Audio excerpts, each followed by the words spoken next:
Programme में एक बार फिर खुश आमदीद। बात हो रही थी मौजूदा सियासी सूरत हाल और ख़ास तौर पे इस वक्त एक जो एक कशमकश है इदारों की, और न सिर्फ इदारों की बल्कि पार्लियामेंट के अंदर भी हमें ये चीज़ें नज़र आ रही हैं। मौलाना फजल रहमान का हुकूमत से मुस्ताफ़ी होने का और दोबारा इलेक्शन कराने का मुतालबा, और साथ ही साथ जो आज पार्लियामेंट में हुआ, बिलावल भुट्टो जरदारी साहब भी अग्रेसिव नज़र आए, और दूसरी तरफ पाकिस्तान तहरीक इंसाफ के लोग भी उन्होंने भी इस स्पीच की मजम्मत की है। बिलावल भुट्टो जरदारी साहब ने ये ज़रूर कहा कि बातचीत की तरफ आए। उन्होंने आसिफ अली जरदारी साहब के जो खिताब था उसका रेफरेंस भी दिया, लेकिन डायलॉग की तरफ पॉलिटिकल पार्टीज़ क्यों नहीं आ रही, और डायलॉग एक दूसरे के साथ करने को तैयार क्यों नहीं है, मिल बैठने को तैयार क्यों नहीं है। नुसरत वाई साहबा, ये एक दिलचस्प सूरत हाल है। एक तरफ तनकीद भी हो रही है और दूसरी तरफ आपके ऊपर जो हुकूमती बेंचेस हैं वो ये कह रहे हैं कि आप हमसे तो बात करना चाह नहीं रहे, चूँकि पार्लियामेंट के अंदर हम बैठे हुए हैं। आप बात करना चाह रहे हैं इस्टेब्लिशमेंट से, ताकतवर हलकों से। अगर वहाँ बात होगी तो फिर बात बनेगी नहीं, डायलॉग होंगे नहीं। सियासी स्टेक होल्डर्स के साथ आप मिल बैठने को तैयार क्यों नहीं हो रहे? नुसरत वाई साहबा। बहुत ही फनी क्वेश्चन है ये। आप जानते हैं इसका जवाब अच्छी तरह कि एक आदमी जिस जिस दिन से उसने सियासत शुरू की है उसने कहा है कि मैं लोगों के साथ नहीं बैठूंगा। और उन्होंने ये भी बात की थी 2011 की बात है शायद जी जी। वगैरह के प्रोग्राम में कि जब मैं इनके खिलाफ खड़ा हूंगा तो ये सारे एक हो जाए। और ये हमने देखा। उसने कहा नहीं नहीं नहीं ऐसा नहीं हो सकता, उसने कहा ऐसा होगा, और देखा कि ऐसा हुआ। ठीक। तो आप मुझे बताएं वो कैसे इनके साथ बैठ ऑडियो जाएंगे दे। जब उनकी जिंदगी का सारा मिशन ही यही था कि ठीक। इनके खिलाफ उन्होंने खिलाफ मुआहदे करने के खिलाफ जो भी इन्होंने करप्शन की है उसको लाइमलाइट में लाना है, लोगों को बताना है, और ये सब कुछ उन्होंने किया। अब वो इनके साथ क्या मुआहदा करेंगे मुझे बताएं, इनके साथ बैठ के क्या बातचीत करेंगे? तो आप देख ही रहे कि क्या हशर कर रहे हैं ये लोग पूरे पाकिस्तान का और किस तरह की चीजों का। नुसरत भाई तो साहब, ठीक, आप ठीक कह रही हैं, आपको फनी लग रहा होगा, लेकिन मसला ये है कि पार्लियामेंट के अंदर तो ये लोग मौजूद हैं, उसी पार्लियामेंट में आप भी मौजूद हैं। 547 के हैं भाई।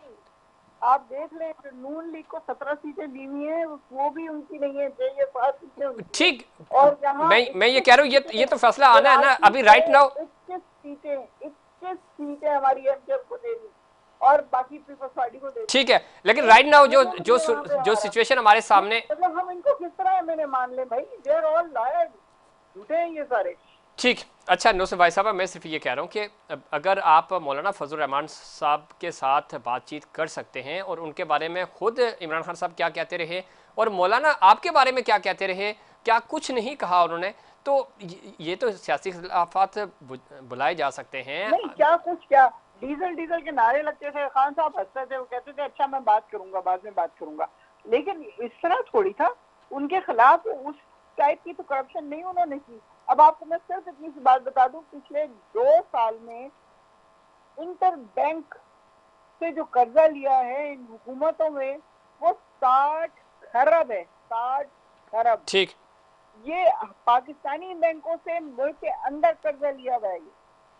और जो हर दूसरे दिन आके हेलीकॉप्टर रुकते थे, जहाज रुकते थे इंडिया के कि फनी खराबी हो गई, कोई पेशेंट आ गया, कोई फना आ गया, उसको उस जगह पे पास किया जाता था जहाँ से आम लोगों को नजर ना आए।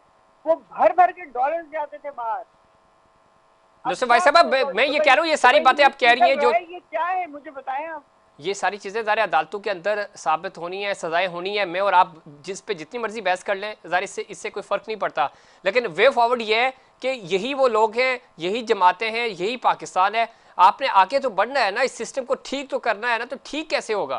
तो हम हमारा लीडर बाहर आए, इंशाल्लाह ठीक हो जाएगा। हम अच्छा। ठीक करेंगे उसको।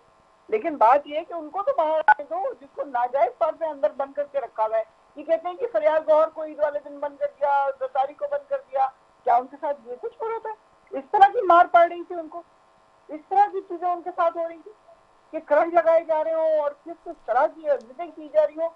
आपको पता है आफरीदी के घर के 13 अफराद फौत हुए उस तमाम अरसे में जब वो वहां पे था, और उसकी माँ जैसी बहन थी जो फौत हुई है, किसी भी जनाजे में नहीं जा सके वो। किस कदर दुख होता है लिटरली।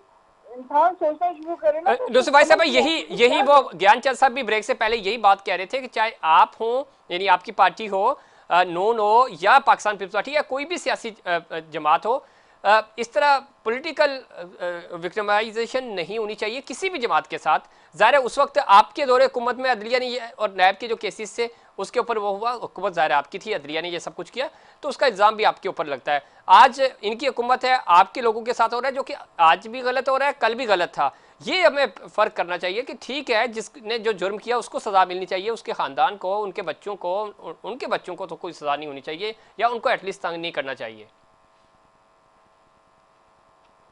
देखिए बिल्कुल नहीं करना चाहिए, इस तरह की चीज कोई भी नहीं होनी चाहिए, क्योंकि ये किसी के लिए भी चीज नहीं है। देखें हमारे जमाने में जो जिनको बंद किया गया या जिनको कुछ कहा गया, वो सारे वो लोग थे जो कि कहीं और से प्रेशराइज किया गया था। ठीक, इस वजह से उनको बंद लेकिन किया लेकिन गया, उनको ये बात ठीक है, मैं आगे बढ़ूंगा नुसरत भाई साहब, लेकिन हमें वे फॉरवर्ड भी तो निकालना है। ये बंदे तो यही है ना, जमाते तो रातों रात आप हिंदुस्तान से बीजेपी को तो नहीं ना बुला सकते कि आए आप बैठे आपके साथ बातचीत करेंगे। यही जमाते हैं, अच्छे लोग भी हैं, बुरे लोग भी हैं, बातचीत करेंगे तो मसले का हल निकलेगा ना। बिल्कुल बिल्कुल ऐसा ही होगा, लेकिन बातचीत उस वक्त करेंगे ना, वो बाहर तो निकले, अंदर बैठे बैठे तो बातचीत। अच्छा, चले ठीक है, मैं आता हूँ आपकी तरफ। ज्ञानचंद साहब वो कह रही है कि इमरान खान साहब बाहर आएंगे तो बातचीत बनेगी, आप लोगों से भी बातचीत हो जाएगी, बात होनी चाहिए। ज़ाहिर है वो कहते हैं ना कि जुर्म से नफरत है, मुजरम से नहीं। तो ठीक है, किसी ने कोई गलती की, जिसने भी की उसको सज़ा मिलनी चाहिए, किसी भी जमात।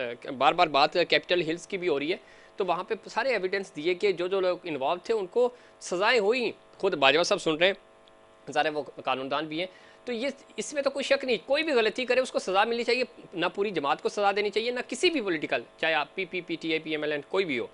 वे फॉरवर्ड आपको क्या नज़र आ रहा है ज्ञानचंद साहब इस पूरी सूरत हाल में? नुकसान तो अल्टीमेटली पाकिस्तान का ही हो रहा है, रियासत पाकिस्तान का हो रहा है। वे फॉरवर्ड वही है कि बैठकर बात करनी पड़ेगी जी। जब जंगें होती हैं तो भी फाइनल उसका नतीजा जो निकलता है, कहीं न कहीं बैठकर तो सॉल्यूशन ढूंढा जाता है। ठीक है, कोई काबिज फोर्स कब्जा करके बैठा हुआ नहीं होता है। तो बाजवा साहब ने एक जबरदस्त बात की कि जब आप टेबल पे बैठना पड़ेगा, अगर जी जी, टेबल पे आप नहीं बैठते तो आपके पास दलाइल नहीं है, मैं ठीक, इसको एग्री करता हूँ, या आप सच को फेस नहीं करना चाहते, तो मेरा ख्याल है कि इनको आना पड़ेगा, टेबल पे आना पड़ेगा, और सबको चोर कहते हैं और खुद अपनी अपनी अपनी तरफ नहीं देखते हैं कि जो इल्जामात बाकी पार्टियों पे लगाए गए थे वो आज इल्जामात इनके ऊपर हैं, लेकिन कुछ इल्जामात हैं, कुछ हकीकतें भी हैं। जैसे 9 मई का वाक़ा था, वो हकीकत है, वो उनको मान लेना चाहिए कि हमसे गलती हो गई। इसमें कौन सी बड़ी बात है कि आप मानने के लिए तैयार नहीं है। ठीक, ये सब कुछ। लेकिन इसमें ज्ञानचंद साहब एक नुक्ता मैं सिर्फ ऐड करना चाहता हूँ, मानना भी चाहिए। दूसरा ये कि चूंकि बार बार बात भी हो रही है इसके ऊपर, मैं आपका पॉइंट ऑफ व्यू भी चाह रहा हूँ कि जो लोग जिनके पास बिल्कुल ठोस एविडेंस हैं और अदालतों में पेश होके साल गुजर गया, आप नहीं समझते कि ज़रा पूरी पाकिस्तान तहरीक इंसाफ तो इसके अंदर इन्वॉल्व नहीं है ना? उसके अंदर जो जो लोग इन्वॉल्व थे उनको सज़ाएँ हो जाती तो बात ख़त्म भी हो जाती। इसी तरह दीगर केसेस में भी जो पॉलिटिकल पार्टीज़ के लोग इन्वॉल्व हैं, 12 मई अभी गुजरा है, कराची में क्या कुछ हुआ था आपको भी याद है। जो लोग इन्वॉल्व है दें उनको सजाएं। हमारा सिस्टम क्यों इतना कमज़ोर है कि सब कुछ आंखों से देखते हुए भी सज़ा नहीं दे पाता? अगर हम माजी की तरफ देखते हैं तो जी, सिर्फ 12 मई नहीं है, वो तो फांसी चढ़ गया, आसिफ अली जरदारी ने 11 साल जेल काट ली, मियां नवाज शरीफ प्राइम मिनिस्टर की पोस्ट से फारिग हुआ, नाहल होकर जेल भी गया और जलावतन भी हुआ, लेकिन फाइनली क्या नतीजा निकला? वो सब झूठे केस थे। तो इसका तो अपनी जगह पे, लेकिन आज तो आगे बढ़े ना, ये नए पाकिस्तान वाले तो आगे आए ना, इस सिलसिले को खत्म करें ना। बैठे मुल्क का हल क्या है? इमरान खान का आजाद होना मुल्क का हल नहीं है। हल जो है वो पॉलिटिकल पार्टीज, हमारे बाकी स्टेक होल्डर, जिसमें मैं कहूँ कि ये इस्टेब्लिशमेंट भी है, ये बैठकर मुल्क को आगे कैसे ले जा सकते हैं। आप जमहूरी सिस्टम को तो चलने दें, लोगों को फैसले तो करने दें। हमारी जमहूरियत तो नहीं चली है, आज तक कोई वज़ीर आज़म 5 साल तक बैठ नहीं पाया, इमरान खान समेत किसी को 5 साल। ये भी हम गनीमत समझते हैं कि हमारे असेंबलियाँ 5 साल चलती हैं, उसको ये नहीं चलने देते हैं। इमरान खान ने क्या किया? अपने सुसाइड किया ना, खैबर पख्तूनख्वा की असेंबली तोड़ने की इनको क्या जरूरत थी, पंजाब की हुकूमत चल रही थी उनको तोड़ने की क्या जरूरत थी। अगर आप डिक्टेटराना सोच रखेंगे, सिर्फ पर्सन पे की बात करेंगे, जो आप ठीक है, कहते हैं ना खानदानी पॉलिटिक्स, आप इमरान खान से आगे नहीं बढ़ रहे हैं, पॉलिटिक्स नहीं कर रहे हैं, ये कोई पीर मुर्शिद बना के रखा हुआ है कि भाई इसके सिवा बात नहीं होगी। भाई उसको केसेस हैं, कोर्ट्स रिलीज देंगी, जब आप कोई माहौल बनाएंगे तो भी कोर्ट्स के रास्ते ठीक है, सियासी माहौल बनना चाहिए, आगे बढ़ना चाहिए, मामला डायलॉग की तरफ जाना चाहिए। बाजवा साहब गुफ्तगू आप सुन रहे, डायलॉग सर आप हुकूमत में अपर हैंड है, बातचीत का आगाज़ करें, डायलॉग करें, इंगेज करें पॉलिटिकली पाकिस्तान तहरीक इंसाफ को, मौलाना साहब को। मौलाना साहब ने तो आज बड़ा मुतालबा कर दिया कि हुकूमत को घर जाना चाहिए, मुस्तफ़ी होना चाहिए, दोबारा इलेक्शन होने चाहिए।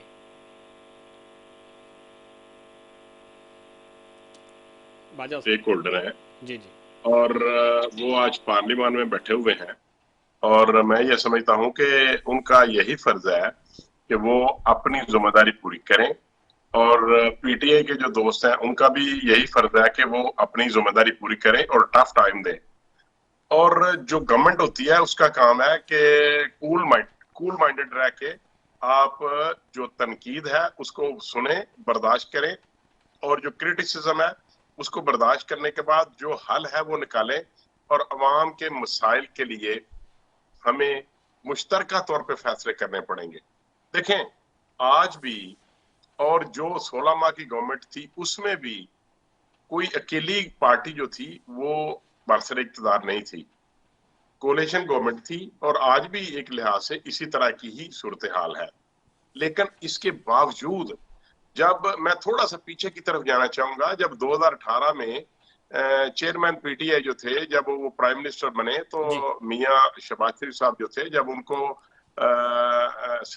इलेक्ट किया गया बतौर अपोजिशन लीडर तो उन्होंने सबसे पहली स्पीच तो जो दी थी on the floor of the house, उन्होंने कहा था कि आए मिस्टर प्राइम मिनिस्टर, हम आपके साथ मिसाके मईशत करना चाहते हैं, हम पाकिस्तान को जो मुआशी मामलात हैं उनके हल निकालने के लिए हम आपके साथ आना चाहते हैं।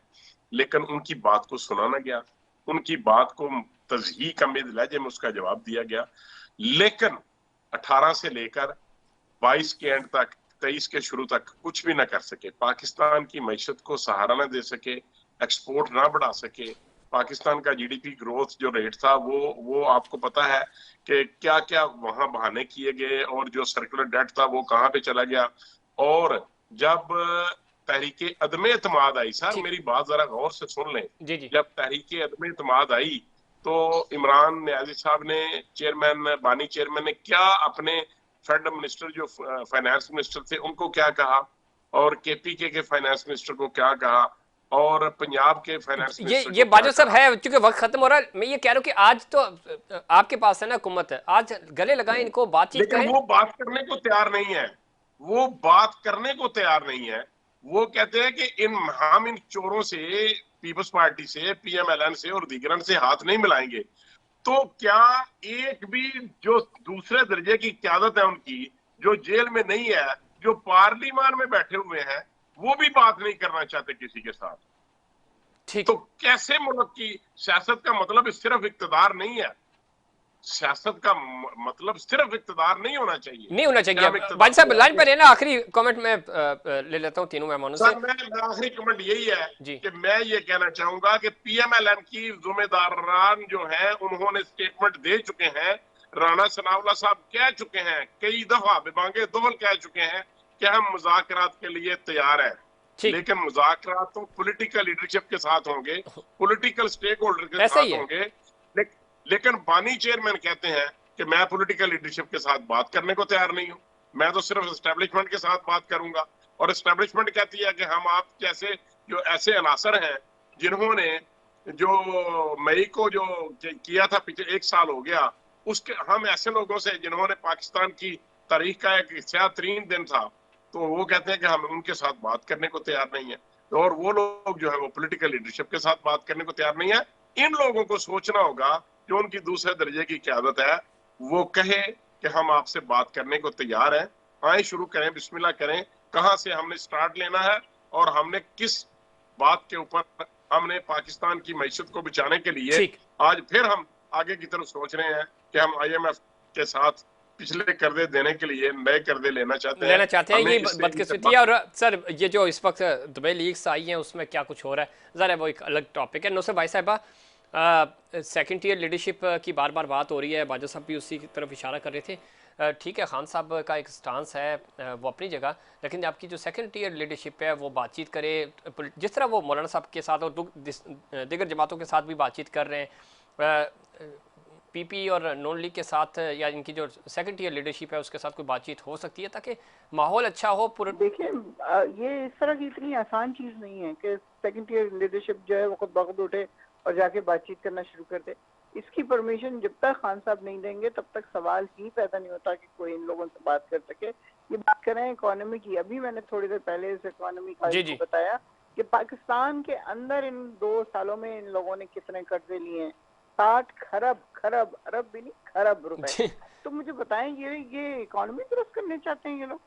ये तो सिर्फ अपनी जेबों में डालना चाहते हैं। और वो पूरी लिस्ट आ गई है, आज मैं पढ़ रही थी, जो इन्होंने बेचनी है।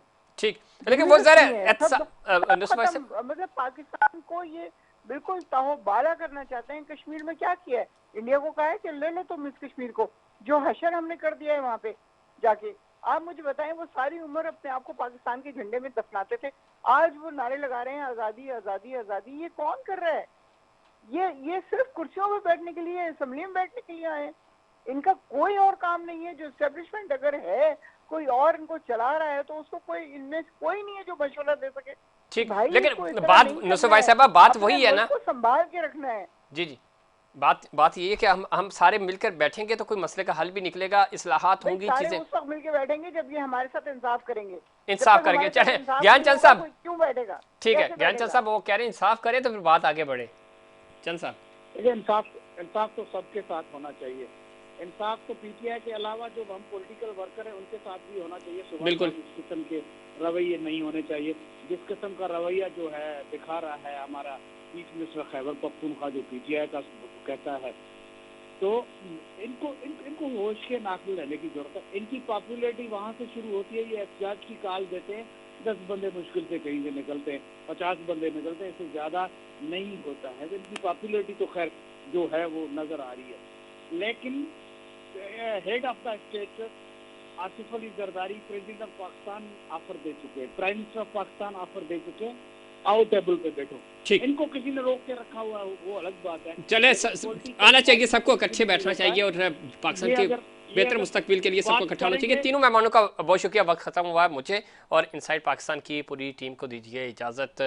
अल्लाह निगहबान।